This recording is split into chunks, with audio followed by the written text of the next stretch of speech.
With all these Bionicle pieces right here, I'm going to build something really cool, so keep watching.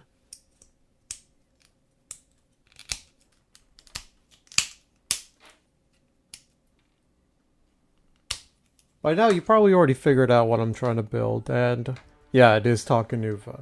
I'm building Takanuva, and there's a reason why I'm building Takanuva. You see, I always wanted to have my own version of, not a Shadow Takanuva, but Takanuva's 2008 version that's not mutated by the Cardinui storms. We got a bunch of cool pieces which we can use for our Light and Shadow Takanuva, but we never got an Evoki in a gunmetal color. I mean, technically we do have his 2008 mask, which goes right on his head like that. The problem is, though, it's way too big. And there's a reason why. In the story, when he goes to Cardinui, the energies of Cardinui mutate Takanuva and the other Avmatorn into these larger sized beings. And because of that, Takanuva's mask also mutates to this larger size. For comparison, this is 2003 Takanuva next to 2008 Takanuva.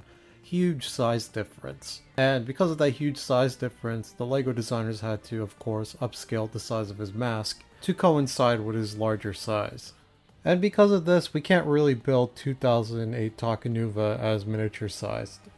And that's kind of unfortunate because he actually spent most of the time as a shadow and light form as his standard 2003 size. In the story, while portal hopping, Takanuva gets sent to a pocket dimension, and because he's not in Cardinui, he's actually pretty small. And the artist did a pretty good job illustrating this well.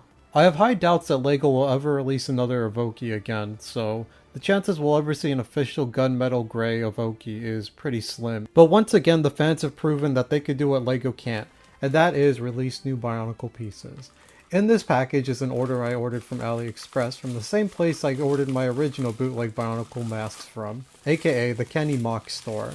And lo and behold, inside of that package we have a gunmetal Evoki. And just like that, Shadow Light Takanuva is possible to build. All we have to do is just take our O3 Takanuva and put this mask on him.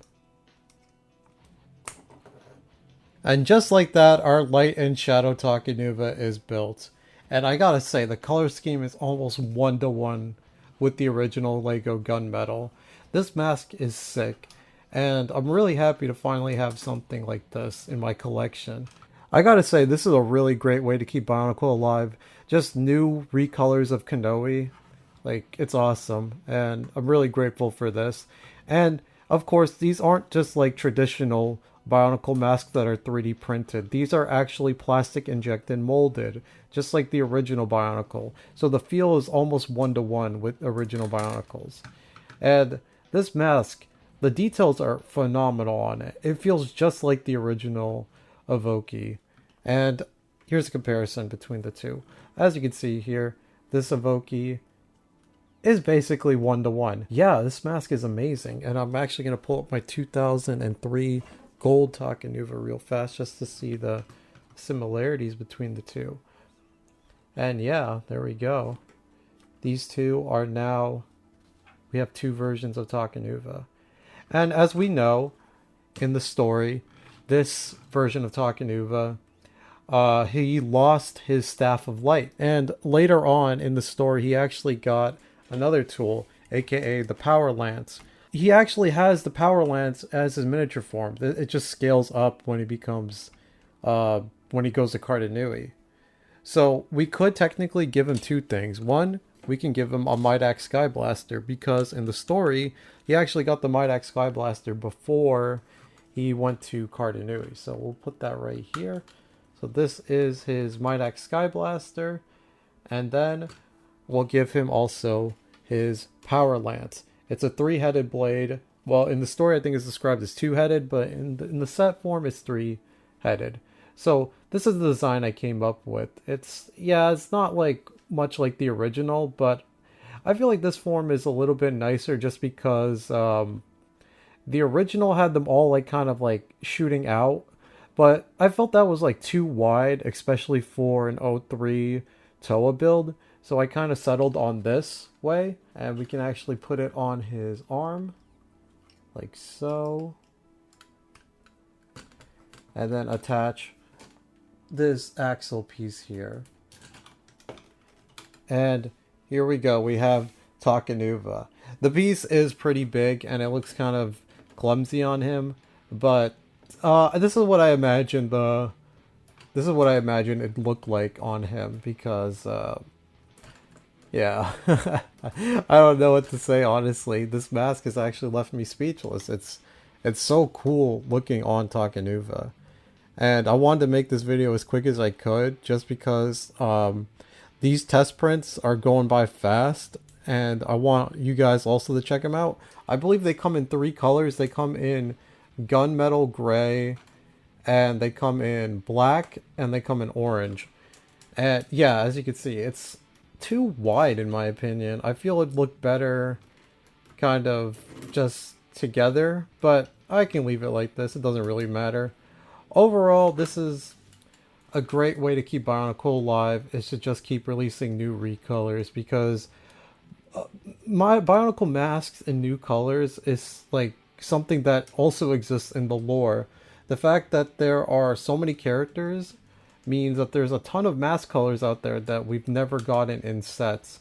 And because of that, we can't really build a lot of characters like how they really look without, 3D printing or, recoloring a piece.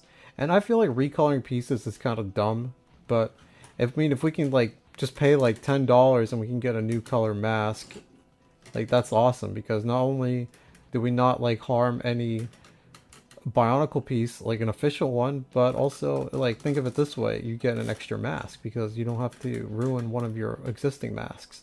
This is the thing to think about. Right now, Kenny Mox has the Evoki, the Muvukrakon, the Kanoe Vahi, and Great Huna. And I believe that there will be more masks in the future, and there will be more recolors for these masks that I just said just now. These were actually just test prints that Kenny Mox sold on his store. And I made sure to pick up this one because right now this is the one that interests me the most. It officially exists in the lore and I really wanted it in this color. Maybe I'll pick up another Evoki just so I can make a Pearl Gold Bionicle Stars Takanuva. Who knows? By the way, should note that I'm not sponsored. I bought this all with my own money. These are my own opinions. I really do appreciate that Zion Tyro is commissioning these masks and Kenny Mox is producing them. I think this is honestly the way to keep Bionicle alive. We can make all the fan games, all the stories, all the trading cards and things, and that's cool, that's awesome. But at the end of the day, it's a toy line, and people really do love, these little pieces and little parts, and they want to create things with them. And because of that, I feel that Bionicle mask recolors will really be the thing that keeps this franchise alive for a long time. So the fact that people are making these is really cool, especially for a franchise that has not existed really for almost 10 years, if not 10 years. So yeah, shout out to Zion Tyro and Kenny Mox again. Kenny Mox, I will link his AliExpress store and I will link Zion Tyro's store, because eventually both of them will have the masks in more recolors. Right now, Kenny Mox is just selling a few test prints of his, and because of that, I was able to snag a gunmetal Evoki, which I'm really appreciative of. So yeah, thank you, Kenny Mox. That's it for me. That's all I have to say. Thank you for watching. I'm trying to hit 6,000 subscribers by the end of the year. If any of you guys aren't subscribed and want to help contribute to that, I'd greatly appreciate it. So yeah, thank you all for watching, and I'll see you next time.